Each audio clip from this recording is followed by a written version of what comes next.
이제 이 디모데후서는 이제 그 바울의 말년에 이제 최후의 마지막 서신이거든요. 자신을 이어서 이제 사역을 할 이 디모데를 향해서 앞으로의 시대가 어떠할지를 이렇게 설명하고 있습니다. 너무나 놀랍게도 이 말씀대로, 이 바울이 예고한 대로 이 세상은 그렇습니다. 사람들이 바른 교훈을 받지 않습니다.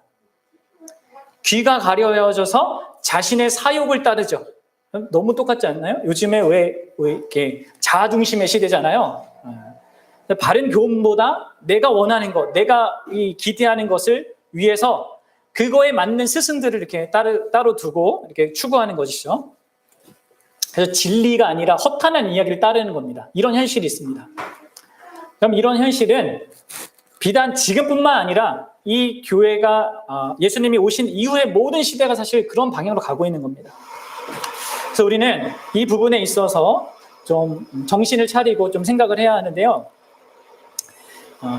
우리가 지금 오직 성경이라는 그 주제로 이렇게 다루고 있잖아요. 오늘은 이 교회가 이 오직 성경을 잃어버린 그 모습을 어떻게 갖게 되었는지, 그 중세 시대 때 그 당시의 교회의 모습들을 살피는 가운데 너무나 안타깝게도 그것을 개혁한 게 이제 개신교인데, 오늘날의 개신교는 그 과거의 카톨릭의 모습 혹은 이제 지금도 갖고 있는 그 카톨릭의 그 모습을요 너무나 비슷하게 쫓아가고 있어요. 또 너무 아이러니하죠. 역사를 통해서 그렇게 가면 안 된다는 걸 분명히 드러냈는데도 불구하고 유명한 역사학자들이 말하듯이 인간은 역사를 통해서 못 배웁니다. 동일한 걸 잘못하죠. 안타깝죠. 그래서 그런 지금 부분들을 좀 생각해 보도록 하겠습니다. 자, 그래서 오늘 부분 우리가 다룰 것은 오늘날의 카톨릭에 대한 이야기도 나오니까 지금 개신교랑 카톨릭이 어떻게 다른지 여러분들이 좀 더 또 명확해질 수 있을 겁니다. 그리고 오늘날의 많은 그런 사람들은 이 로마 카톨릭 혹은 성당이라고 하죠. 이러한 카톨릭이 풍기는 그러한 이미지 있잖아요. 고풍스러운 그런 외형들, 그리고 하는 이런 것들을 보면서 저게 진짜 뭔가 기독교 같고 교회 같다 이런 얘기를 해요. 그들에게는 그럴듯해 보이는 예전도 있습니다. 막 절차를 다다다닥 해가지고 엄숙하게 막 노래도 이렇게 막 성가도 이렇게 부르면서, 그래서 이런 것 때문에 카톨릭을 선호하는 그런 사람들도 많아요. 게다가 이 로마 카톨릭은 사회적으로 행하는 그런 다양한 활동들이 있습니다. 사회 정의를 위한 노력들도 하고 또 사회 봉사적인 여러 활동들을 해요. 그래서 상당히 로마 카톨릭에는 좋은 인상을 갖고 있죠. 반면에 이 개신교는 계속해서 이 언론들이 자꾸 나쁜 것만 이렇게 보여줘서 이제 인상이 상당히 나빠졌는데, 그러나 여러분들 우리가 기억해야 될 것은 교회를 교회답게 하는 것은 절대 외형이 아닙니다. 교회를 교회답게 하는 것은 오직 하나님의 말씀, 이 성경인 것이죠. 로마 카톨릭이 아무리 외형적으로 매력적인 어떤 모습을 보인다 하더라도 성경에 비추어 볼 때는요, 그들은 상당히 진리와 동떨어져 있습니다. 성경으로부터 벗어나 있어요. 여러분들, 그래서 우리가 이런 것들을 보면서 좀 생각을 해야 합니다. 이건 나 개인도 마찬가지예요. 아무리 자신을 기독교적인 무엇으로 포장하고 그렇게 포장된 것으로 세상 사람들에게 아니면 교회의 어떤 사람들에게 칭찬받는다 하더라도 그것이 하나님의 말씀에 합당하지 않은 것이라면 아무 의미가 없습니다. 우리가 지난 시간 대략적으로 살펴본 바대로 카톨릭도 기본적으로 성경을 중요하게 여깁니다.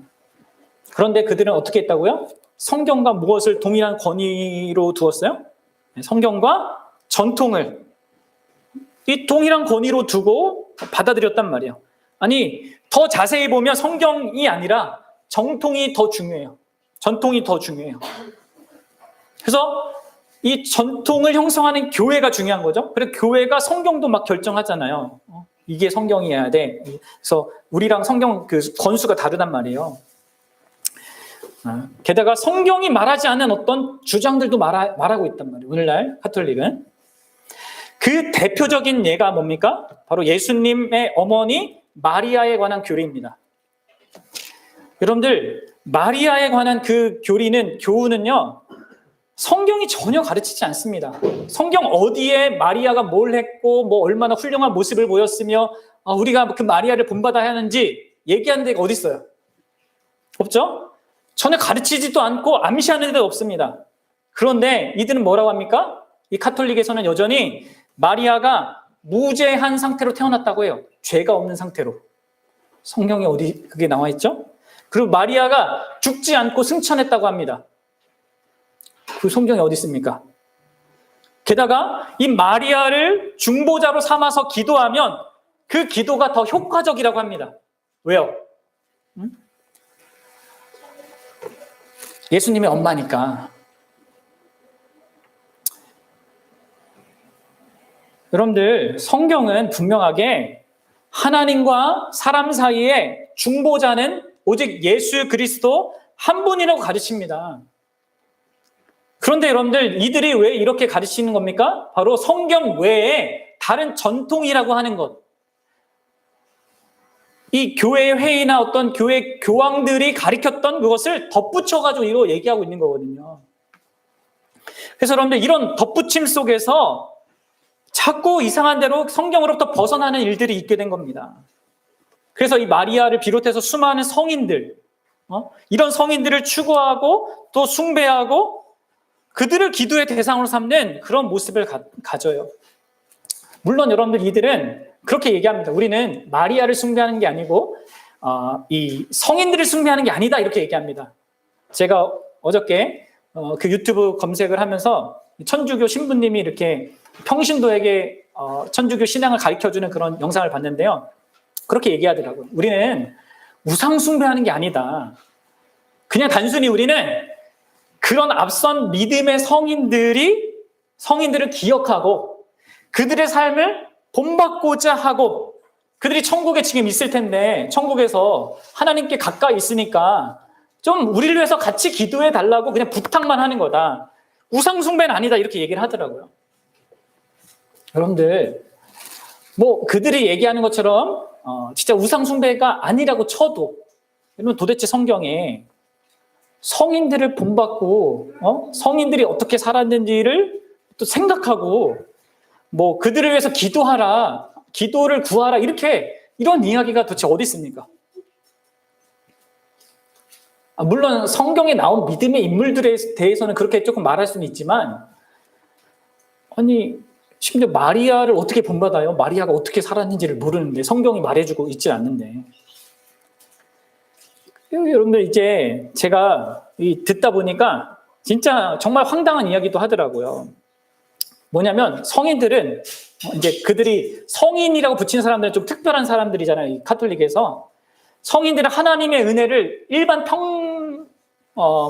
평신도보다 더 듬뿍 받은 사람이기 때문에 그런 분들이 우리를 도와주면 우리의 기도가 하나님께로부터 더 효과적으로 받게 된다는 거예요. 그럼 이게 성경적일까요? 그러니까 일종의 백이라는 거죠. 그리고 왜 이 가톨릭의 이 사람들이 다른 성인들보다 마리아에게 그렇게 더 많이 뭔가를 부탁하냐? 그것은 마리아가 엄마니까, 예수님 엄마니까 무슨 백보다 엄마 백이 최고다, 뭐 이렇게 얘기하더라고, 신부가. 여러분들, 도대체 어디에 나와 있습니까, 이야기가? 성경을 안 읽어본 사람은 이거 도대체 뭐 그런가 보다 넘어갈 이야기인데, 성경을 읽어보면 전혀 나와 있지 않는 얘기예요.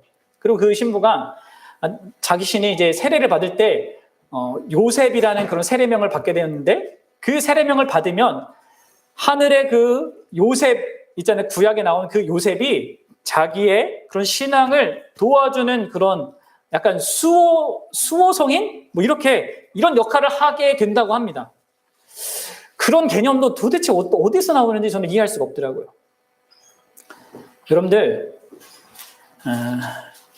가톨릭이 제가 생각했던 것보다 조금 상태가 심각하더라고요. 그들의 입장이. 여러분들, 그런데 우리가 이런 부분들을 또 조금 다루긴 할 거지만, 물론 우리가 이런 것들을 비판적으로 바라보는 것, 이것도 이제 필요하지만, 단순히 그렇게 그들을 비판하는 것에서 끝나면 안 되고요. 우리 자신을 잘 돌아봐야 합니다. 과연 우리는 그들과 같은 모습은 아니지만 다른 어떠한 부분에 있어서 이 성경이 아닌 것을 마치 성경인 것처럼, 성경이 말하는 것처럼 우리가 받아들이고 하고 있을 가능성도 있거든요. 개중에 이제 보수적인 개신교인들 중에는 그냥 싸잡아서 카톨릭은 막 이단이다 이렇게 막 정죄하는 사람들도 있는데 그렇게 쉽게 접근해서는 안 됩니다. 그리고 말씀드렸다시피 우리도 그럴 가능성이 농후해요. 그리고 앞으로 살펴보겠지만 그런 모습을 우리도 가지고 있습니다. 예수님의 이 말씀을 기억해야죠. 외식하는 자여, 먼저 내 눈 속에서 들보를 빼라. 그 후에야 밝히 보고 형제의 눈에서 티를 빼리라. 그러니까 자기 눈에 있는 들보를 모르고 형제의 티를 가지고 이렇게 우리가 비판하는 경우가 있는데 우리 자신을 먼저 봐야 합니다. 그래서 여러분들 개신교인들을 스스로 리폼드 처치라고 불렀어요. 개혁교회, 개혁되는 교회. 그러니까 그 문자적으로는 개혁된 교회인데 그 개혁된 교회의 의미가 계속적인 개혁이 필요한 교회라는 의미를 얘기하고 있어요. 그러니까 개혁주의 교회는요, 계속해서 개혁되는 교회다라는 의미입니다. 무엇에 의하여서요? 바로 하나님의 말씀에 의해서. 계속해서 우리의 그 상태를 살피고 성경에서 벗어난 것을 계속 고쳐야 된다는 것이죠. 그게 바로 어떤 의미에서 회개거든요, 회개. 그러면 이런 로마 카톨릭의 이런 진리에 대한 왜곡을 갖고 있는 것은요, 왜 이렇게 됐는지를 좀 생각을 해봐야 합니다. 그런 역사를 통해서 우리가 배워야 돼요. 이러한 진리 왜곡의 경향은 어느 날 갑자기 형성된 것이 아닙니다. 사실 로마 카톨릭도 처음에는 이 모든 가르침과 신앙의 기준을 성경에 두었어요. 초대 교부들을 따랐기 때문에 그렇거든요. 초대 교부들은 성경이 가장 중요했단 말이에요. 사도의 직계 제자들과 그 이후에 등장한 교회의 교부라고 불리는, 교회 아버지라고 불리는 사람들은 그렇게 사도들의 신앙을 따라서 그렇게 갔단 말입니다. 그런데 중세의 시간을 지나면서 이 신앙의 중심이 흐트러집니다. 그리고 신비주의적인 사상의 영향을 받아요. 영지주의적인 그런 사상, 플라톤 사상의 영향을 받아요. 그러면서 성경에 대한 이해가 혼탁해집니다. 이처럼 성경과 이러한 성경이 신학과 신앙의 절대적인 기준이 되지 못하자 어떤 일이 벌어지냐? 교황 중심의 교회라는 단체와 그들이 형성해 온 전통이 중요한 기준이 되는 겁니다. 그러니까 이 흐름이 어떻게 되냐 보세요. 성경이 그 중심을 차지하지 아니하게 되면서 다른 무엇이 차지하게 되거든요. 그게 뭐냐면 바로 교황이라는 어떤 그 지위와 그 교황 중심으로 하는 그 교회 단체가 이제 중심이 되는 겁니다. 그래서 조금씩 참된 교회의 모습을 잃어가는 거죠. 특별히 1054년에 있었던 동서교회의 분열 있잖아요. 이 서방교회와 이 동방교회가 분리되는 이 사건이 이 영향에 더 큰 영향을 미칩니다. 이 갈라짐에 대해서도 상당한 많은 어떤 역사적인 배경이 있지만 간단하게는 그거예요. 결국은 사실 표면적으로는 교리적인 이유 때문에 갈라집니다. 예수님이 하나님으로부터 나오는지, 성령님이 하나님으로부터 나오는지 아니면 하나님과 아들 예수님으로부터 나오는지, 이거 두 개의 교리 때문에 사실 이렇게 갈라졌거든요. 근데 그 배후에는 또 정치적인 것도 있어요. 왜냐하면 그때 당시에는 정치와 종교가 같이 함께 작동을 했기 때문에 그런 힘겨루기 끝에 일어난 것이 이제 동방교회와 서방교회의 분리인데요. 어쨌든 이게 분리되면서 이 서방교회, 특별히 로마를 중심으로 한 이 서방교회가 강력한 힘을 갖게 됩니다. 거기에 또 유능한 그런 교회 신학자들도 많았고 영향을 미치는 사람들 많았고 하거든요.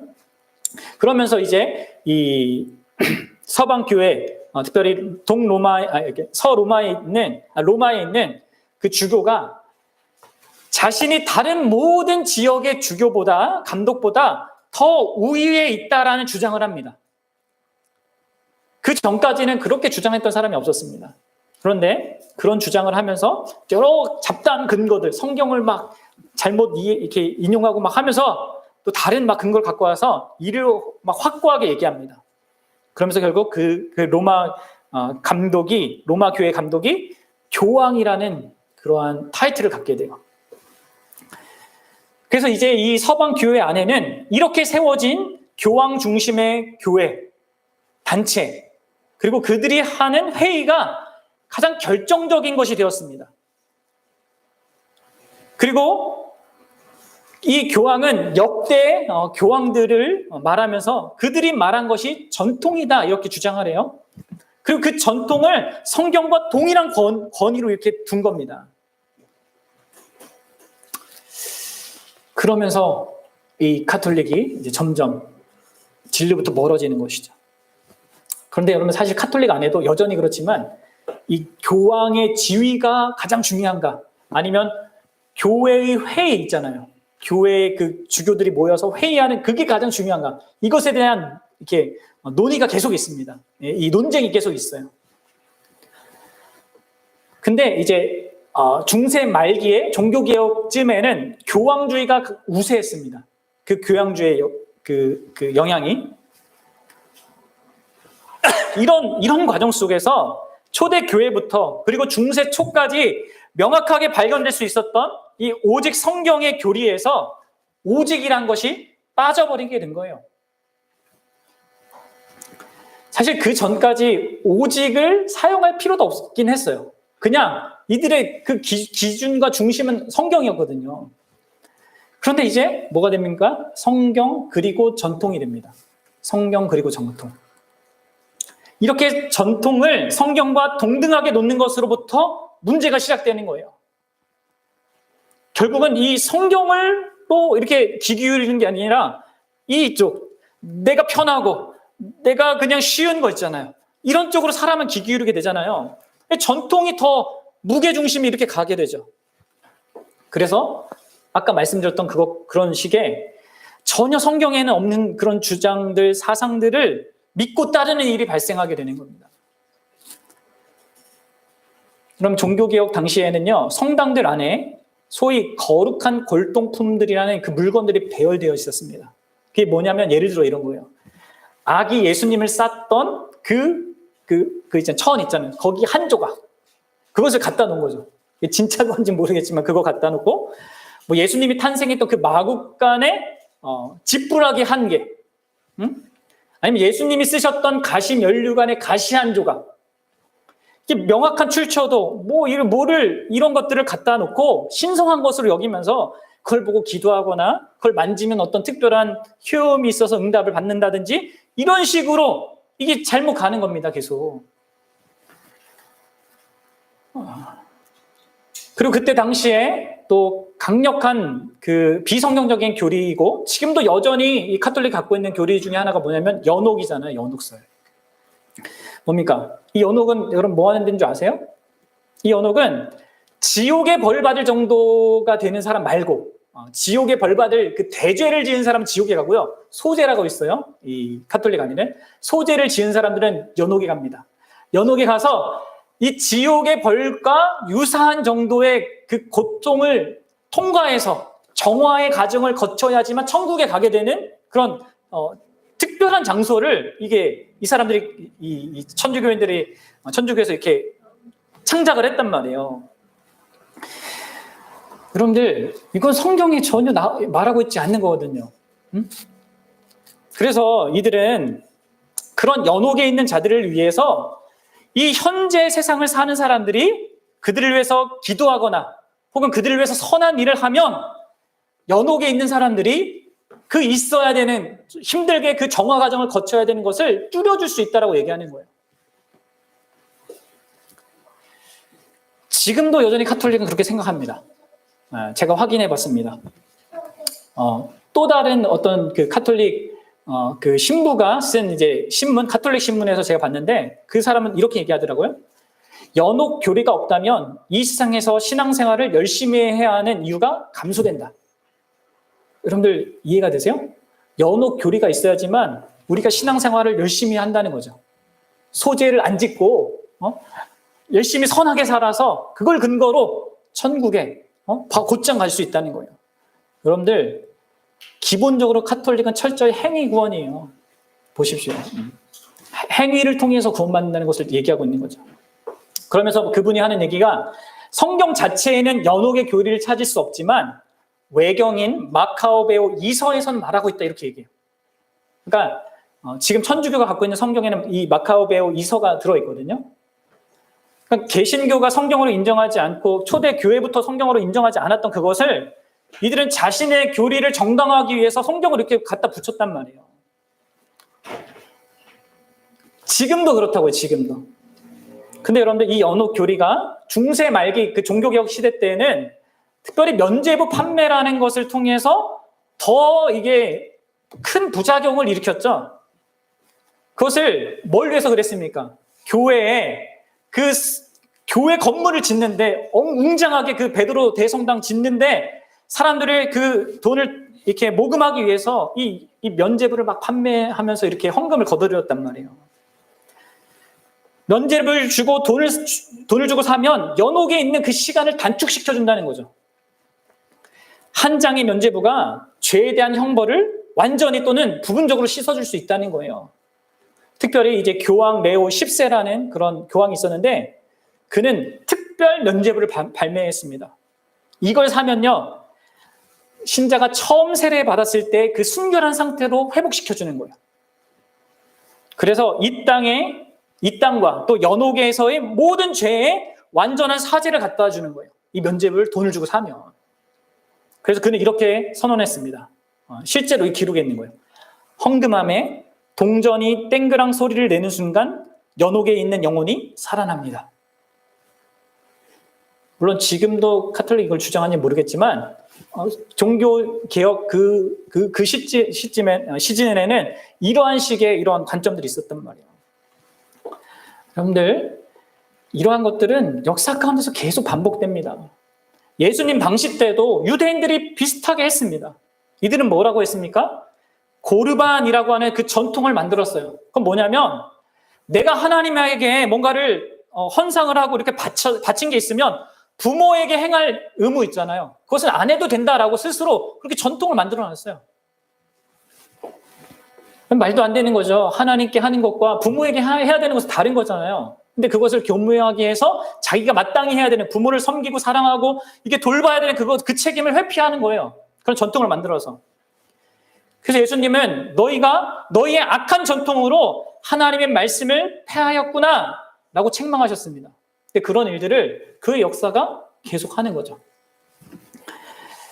심지어 이게 카톨릭의 문제만이 아니라 또 유대교의 문제가만이 아니라 우리 개신교도 이러한 문제들을 갖고 있는 거예요. 그리고 그 문제의 뿌리는 뭐겠습니까? 이 성경에 대해서 우리가 소홀하기 때문에 그렇습니다. 말씀드렸죠? 앞서 말한 모든 왜곡과 변질의 뿌리에는 성경과 인간의 어떤 전통이 있잖아요. 유대인들도 그랬고, 이 카톨릭도 그랬고, 이것을 동등한 것으로 보는.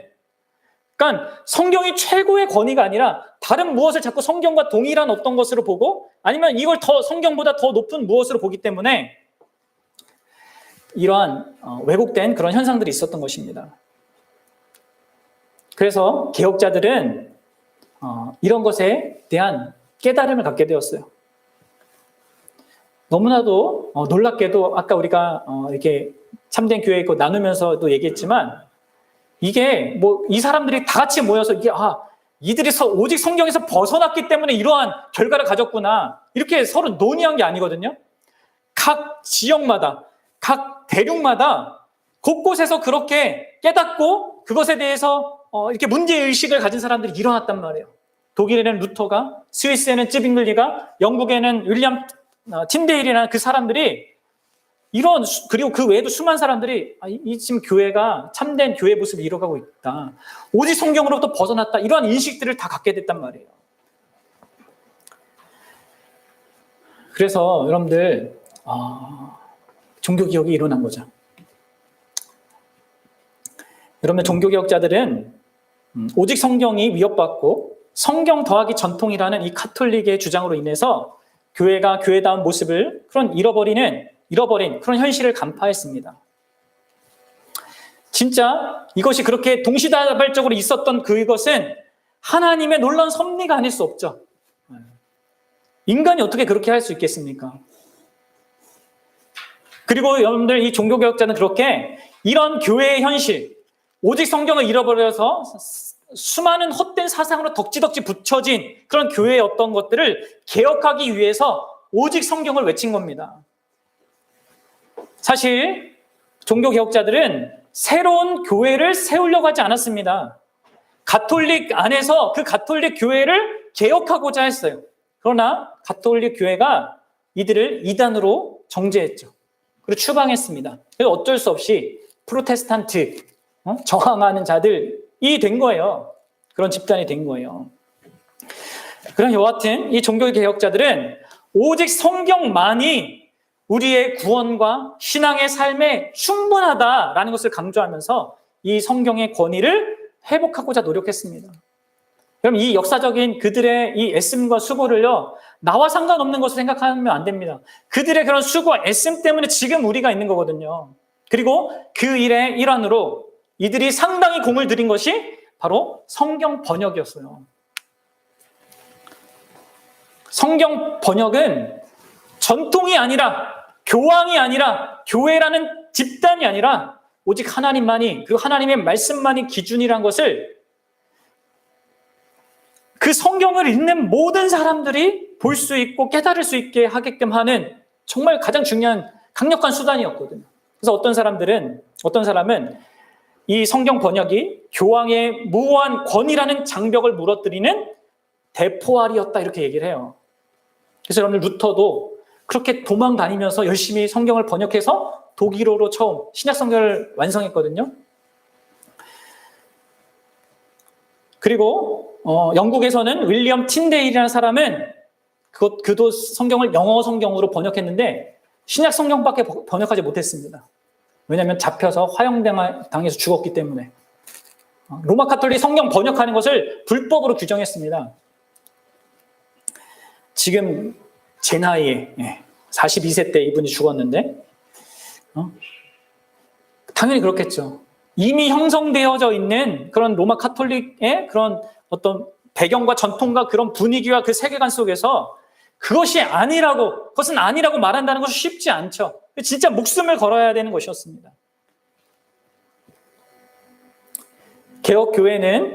이 개신교회는 로마 카톨릭이 무너뜨린 오직 성경을 회복하고자 했습니다. 그리고 그 일로 해서 목숨을 걸었어요. 그 결과 구원과 신앙의 삶을 위한 가장 안전하고 복된 그 길을 다시 하나님의 백성에게 열어주었습니다. 그래서 누구나 성경을 소유해서 성령의 조명을 받음으로 말미암아 그 유익을 받게 한 것이죠. 그리고 실제로 수많은 사람들이 그 유익을 받았습니다. 누렸습니다. 그래서 개신교인 우리가 있는 거예요. 근데 문제는 뭡니까? 오늘날 우리의 상태입니다. 개신교회는 종교개혁의 이런 위대한 유산을 계승한 자들인데요. 과연 우리가 그렇게 하고 있는가? 이거는 의문인 거죠.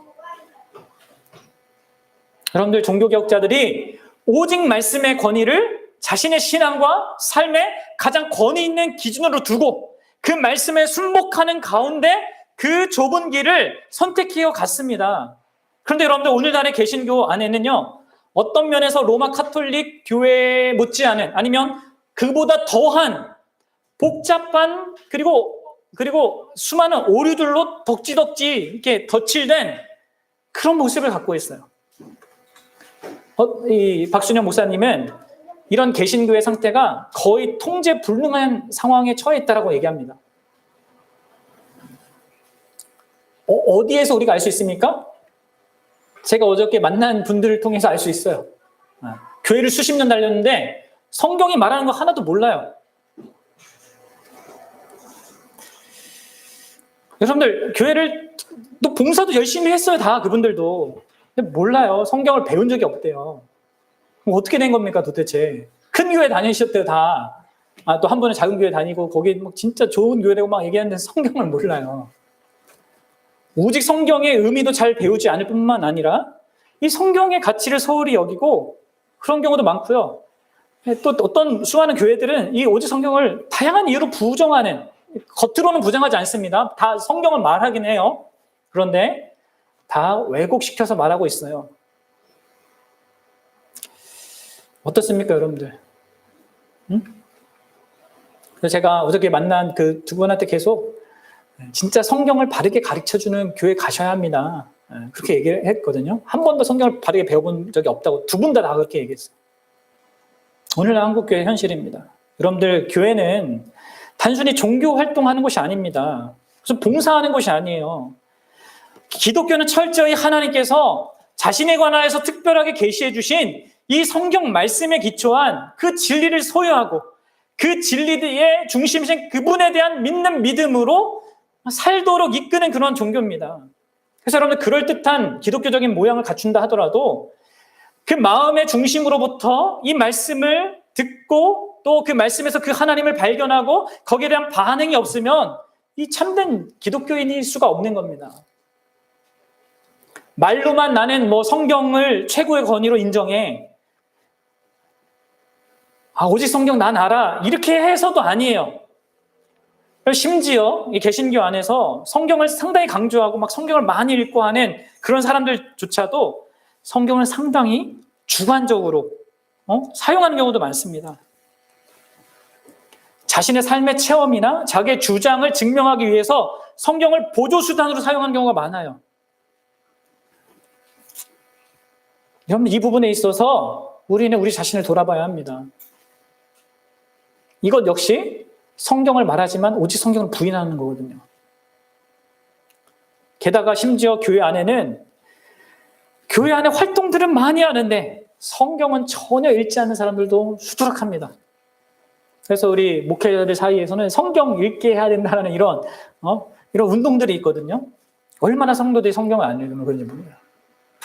물론 성경 읽는 것 자체만 또 다는 아니지만 또 안 읽는 것도 진짜 문제죠. 그렇죠? 사랑하는 여러분, 앞선 종교 개혁자들이 왜 그렇게 목숨을 걸고 어떻게든 이 성경을 번역해서 모든 믿는 자들이 성경을 읽을 수 있도록 그토록 애썼는가를 생각해 보십시오. 이들은 성경만이 영원한 생명을 가져다 주고 우리를 생기 있게 하고 하나님의 백성을 살게 한다는 것을 확신했습니다. 성경 자체가 그것을 읽는 자들에게 그러한 삶을 살게 할 수 있는 능력을 줄 수 있다고 믿었던 거예요. 그래서 온 힘을 다해서 이 성경을 번역해서 읽을 수 있게 했던 거죠. 여러분들, 우리는 어떻습니까? 아까도 제가 말씀드렸죠? 번역된 성경도 있습니다. 성경을 연구할 수 있고 배울 수 있는 수많은 좋은 자료들이 많이 나와 있어요. 좋은 조건과 환경을 가지고 있는데 과연 우리는 성경을 바르게 알기 위해서 그리고 제대로 배우기 위해서 얼마나 힘쓰는가? 내 꿈, 내 가정, 내 안전, 내 소원을 위해서는 열심을 내고 추구하면서 이 성경에 대해서는 전혀 소홀하고 있다면 그것은요, 우리가 이 오직 성경을 반대하고 있는 것과 다름없습니다. 오직 성경을 세우기 위해서 개신교가 이렇게 세워졌고 이렇게 이 유산을 남겨줬는데 나는 실제적으로는 반대하고 있는 거죠. 내 삶으로. 우리는 가톨릭의 지금 상황을 비판해야 될 때가 아니라 우리 자신의 상황들을 형편을 살펴야 되고요. 우리 자신을 돌이켜야 합니다. 여러분, 우리의 삶에는요, 또 어떤 의미에서는 자신이 만들어낸 개인적인 전통도 있을 수 있거든요. 하나님이 말씀하신 어떤 그런 기준과 또 어떤 방식과 그런 것과 상관없이 내가 그동안 신앙생활을 그렇게 해왔으니까 그냥 내 방식대로 그렇게 하는 경우도 있단 말이에요. 여러분들, 그게 오직 성경을 부인하는 거예요. 부인하는 그 카톨릭을 쫓아가는 거죠, 사실. 그래서 여러분들, 우리는 항상 성경을 바르게 배우기를 힘쓰고 그 성경에 비추어서 우리 자신을 돌아봐야 합니다. 그리고 우리의 잘못된 그런 개인적인 전통을 포함해서 교회적인 전통, 이런 모든 분위기들, 그런 것들을 깨트려 가야 하는 것이죠. 오직 주님의 말씀의 권위 아래 순복해야 합니다. 이러한 어떤 이야기들이 너무 지나치게 이렇게 날카롭고 또 혹은 우리 자신을 지적하는 어떤 그런 부분이 있기 때문에 불편한 그런 마음이 있을 수 있겠지만, 여러분들, 우리가 이 수요일 날 예레미야 예가서 다루면서 확인했듯이 이런 경고가 우리에게 들려진다는 것 자체가 하나님의 사랑의 증거입니다. 하나님이 심판하실 거면 경고하지 않습니다. 그렇지 않겠어요?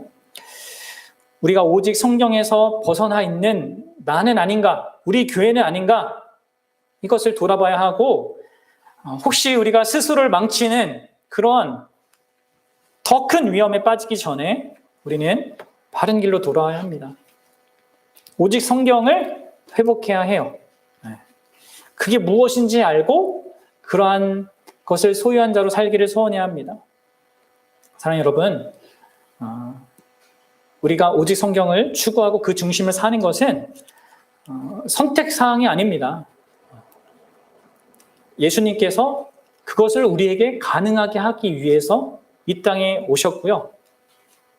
그분이 그렇게 사셨어요. 오직 성경으로. 그래서 다뤘잖아요. 예수님의 사역의 시작부터 그분이 성경으로, 다른 무엇이 아니라 사단과의 대적에서 성경으로 다 반응하셔서 하셨고, 살아가는 동안에 제자들을 가르칠 때도 다 성경으로, 사람들이 오해할 때도 성경으로 가르치셨고, 예수님이 십자가 사역을 담당하실 그때에도 성경으로 그 사역에 대한 어떤 것들을 표현하셨고 완성 지으셨단 말이에요. 성경의 순종함으로. 여러분들, 우리가 정말 그러하신 예수님을 구주와 주님을 믿는 자가 맞다면 그분께서 원하시고 그분께서 친히 보여주신 이 오직 성경의 길을 가고자 하는 것이 너무나 당연한 거고요. 저희가 정말 그럴 수 있기를 바라요.